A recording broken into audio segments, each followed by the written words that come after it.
অবশ্যই কাম জিতবে কাম হারবে মাইয়া যাওয়ার টোফরানে বিদেশ যাবো আমরা জেতা জিতি হারাহারি নাই আমরা এক দলবদ্ধ হব প্রয়োজনে উমরে ভাগাইবে উমরে পালাইবে আমরা পালাবার নই এটা আমার জন্মগত অধিকার চুক্তি মোতাবেক মাটির মালিক অ্যাজ পার মার্দার এগ্রিমেন্ট করে দিয়ে গেছে কুচবিহার শেষ মহারাজা জগৎবুদ্ধিনাথ বাহাদুর। আমরা জানি না যে কথাগুলো আমার চুক্তি আছে শোকে আছে ভাষা কৃষ্টি সংস্কৃতি পরম্পরা ট্রেডিশন আধ্যাত্মিক পরমাত্মিক সামাজিক সমস্ত জ্ঞানের ভাণ্ড কুচবিহার কুচবিহার রাজবাড়ি থাকিয়া এটাই পীঠস্থান আদিকাল থাকিয়া আমরা জানি না জন্যে আমার মানুষ অপব্যবহার করে।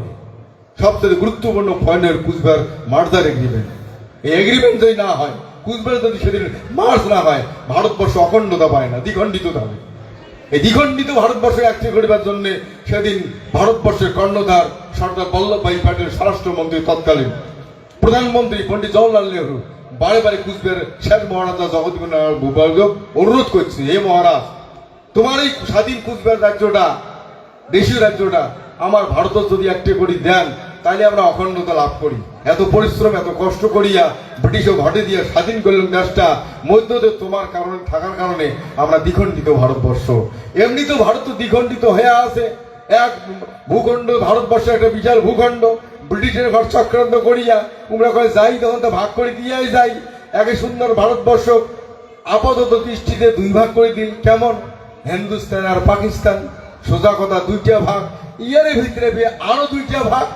পূর্ব পাকিস্তান আর পশ্চিম পাকিস্তান পরে মানুষ বুঝল বলে তাহলে তিন ভাগ আরো একটা ভাগ মধ্যতে আমার স্বাধীন কুচবিহার রাজ্য পূর্ব ভারত আর পশ্চিম ভারত চাই ভাগ। এই অখণ্ড করিবার জন্য ভারত আমার কুচবিহার শেষ মহারাজা বারে বারে অনুরোধ নাসুর বান্দার মতো অনুরোধ শোক অনুরোধের চিঠি লেটার শোক আছে ডকুমেন্টস একটা আমার মুখের ফাঁকসা কথা কই না। সেই অনুরোধের ভিত্তিতে মহারাজার কন্ডিশন হে ভারত সরকার তোর এত বড় ভারতবর্ষের লোক দীর্ঘ 200 বছর ব্রিটিশের জুতের ডাং নেদাই সাবুকের ডাং নীল চাষ কত অত্যাচার সহ্য করিয়া একবার তারপরে আন্দোলন করিয়া হাটে দিলে তোর ভারতবাসীর মতো চালাক টাউট এত টাউট মানুষ পৃথিবীত নাই। আর মোর কুচবিহারের প্রজামণ্ডলী মোর ছাওয়া ঠক দেখো অভাব বুঝির দেন নাই মঙ্গা বুঝির দেন নাই বান বসিয়া বুঝির দেন নাই যখন কোনো অভাব হয়েছে ওই মুক্ত হস্তে অর্থ ভান্ডার খুলি দিয়া ছাওয়ার নাখান মানুষ করছ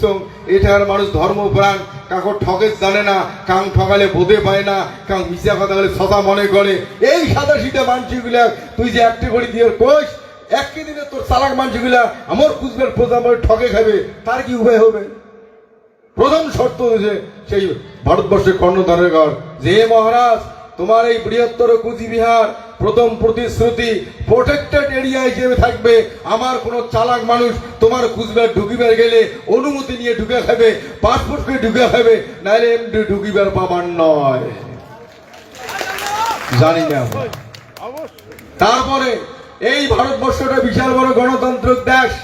সেটি দিয়ে তোমরা যুক্ত হন তোমার এই সম্মানের জন্য তোমাকে আমরা প্রথম এক নম্বর নাগরিকের সম্মান দেব ভারতবর্ষের মধ্যে 1 নম্বর শ্রেষ্ঠ সম্মানীয় নাগরিক তোমরা যার প্রমাণ 543টা লোকসভা সিটের মধ্যে 1 নম্বর সিটে কুচবিহার যেটা হওয়ার কথা ছিল দিল্লি নতুবা কলকাতা কিন্তু প্রতিশ্রুতি তোমাকে 1 নম্বর আসন দিয়া 1 নম্বর আসন পূজা করবো তবু যুক্ত হন আমার সেই মহারাজা সে ভারতবর্ষের কর্ণধারের ঘরের অনুনয় বিনিময় সহ্য করে না পায়া দরদিয়া মরমিয়া মহারাজ অন্তর্ভুক্ত করছে। আরো শর্ত আছে এই কুচবিহারের মানুষের যতগুলো সমস্যা অর্থনৈতিক সামাজিক রাজনৈতিক যতগুলো সমস্যা আছে সব সমস্যা আমরা সমাধান করবো চিন্তার কারণ নেই কোনো যে কোনো সমস্যা পড়লে